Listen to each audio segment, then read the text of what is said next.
ध्रुव और सुहानी की नई दोस्ती। दिल्ली में ध्रुव और सुहानी का पुनर्मिलन हुआ। ध्रुव ने सुहानी को देखकर अपने दिल की बात कहने का फैसला नहीं किया। उसने तय किया कि वह सुहानी का दोस्त बनेगा और उसके बारे में जानेगा। सुहानी 23 साल की थी और एक सफल रिश्ता सलाहकार थी। वह ऑनलाइन अपनी सेवाएं देती थी और उसका यूट्यूब चैनल भी था। वह एक खुशमिजाज लड़की थी और ध्रुव ने सुहानी की सुरक्षा के लिए 3 बॉडीगार्ड नियुक्त किए। सुहानी को इसकी जरूरत नहीं थी, लेकिन ध्रुव ने कहा कि यह उसकी सुरक्षा के लिए जरूरी है। सुहानी ने ध्रुव से पूछा, ध्रुव तुम मुझे इतनी सुरक्षा क्यों दे रहे हो? मुझे लगता है कि मुझे इसकी जरूरत नहीं है। ध्रुव ने कहा, सुहानी तुम एक प्रसिद्ध व्यक्ति हो और तुम्हारी सुरक्षा मेरे लिए बहुत महत्वपूर्ण है। सुहानी ने ध्रुव की बात मान ली और उसके साथ समय बिताने लगी। ध्रुव सुहानी के बारे में जानने के लिए उत्सुक था और वह उसकी हर बात सुनने के लिए तैयार रहता था। सुहानी ने ध्रुव को अपने बारे में बताया, मैं एक रिश्ता सलाहकार हूँ और मैं लोगों की समस्याओं का समाधान करने में मदद करती। मैं अपने काम से बहुत खुश हूँ। ध्रुव ने कहा, सुहानी तुम बहुत अच्छा काम कर रही हो। तुम लोगों की मदद कर रही हो और यह बहुत बड़ा काम है। इस तरह ध्रुव और सुहानी की दोस्ती बढ़ने लगी। ध्रुव सुहानी के बारे में जानने के लिए उत्सुक था और वह उसकी हर बात सुनने के लिए तैयार रहता था। लेकिन ध्रुव ने अपने दिल की बात नहीं बताई और सुहानी को अपनी दोस्ती में ही रखा। ध्रुव ने सुहानी से पूछा, सुहानी तुम्हारे परिवार में कौन कौन है? तुम्हारे माता पिता क्या करते हैं? सुहानी ने कहा, मेरे परिवार में मेरे माता पिता हैं। मेरे पिता एक व्यवसायी हैं और मेरी माता एक घरेलू महिला है। ध्रुव ने कहा, ये बहुत अच्छा है।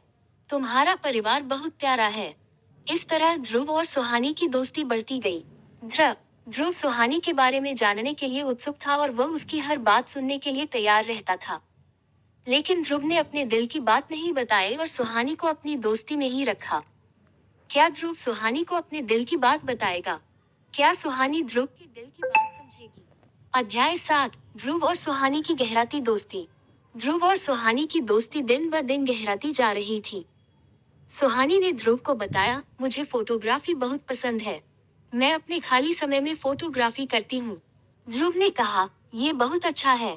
तुम्हारी फोटोग्राफी की तस्वीरें देखने में बहुत अच्छी लगती हैं। ध्रुव ने कहा, मुझे संगीत बहुत पसंद है। तुम्हें पसंद है सुहानी? सुहानी ने कहा, ये बहुत अच्छा है। तुम्हारा गिटार बजाने की आवाज सुनने में बहुत अच्छी लगती है। ध्रुव ने कहा, ये बहुत अच्छा है। प्यार करना बहुत सुंदर है। लेकिन ध्रुव ने अपने दिल की बात नहीं बताई और सुहानी को अपनी दोस्ती में ही रखा। वह सुहानी के बारे में जानने के लिए उत्सुक था और वह उसकी हर बात सुनने के लिए तैयार रहता था। सुहानी को ध्रुव के बारे में कुछ नहीं पता था।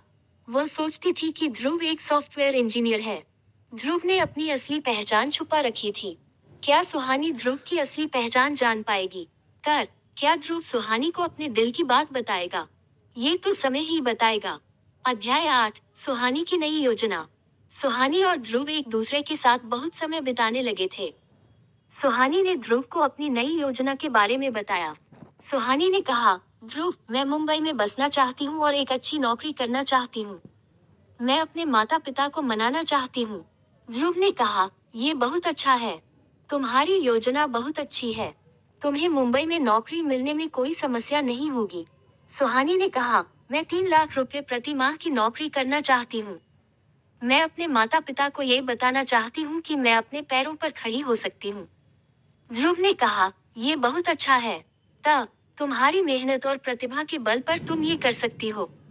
लेकिन ध्रुव ने एक शर्त रखी, सुहानी मैं तुम्हारी मदद करूंगा, लेकिन तुम्हें मेरी एक शर्त माननी होगी। सुहानी ने कहा, क्या शर्त है?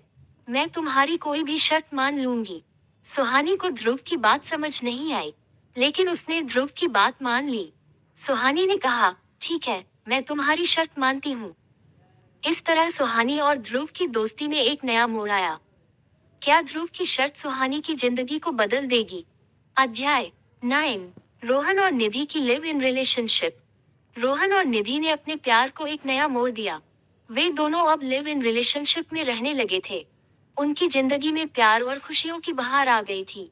रोहन और निधि के बीच छोटे छोटे झगड़े होते रहते थे, लेकिन वे दोनों एक दूसरे को बहुत प्यार करते थे। निधि ने रोहन से कहा, तुम मुझे कभी कभी समय नहीं देते।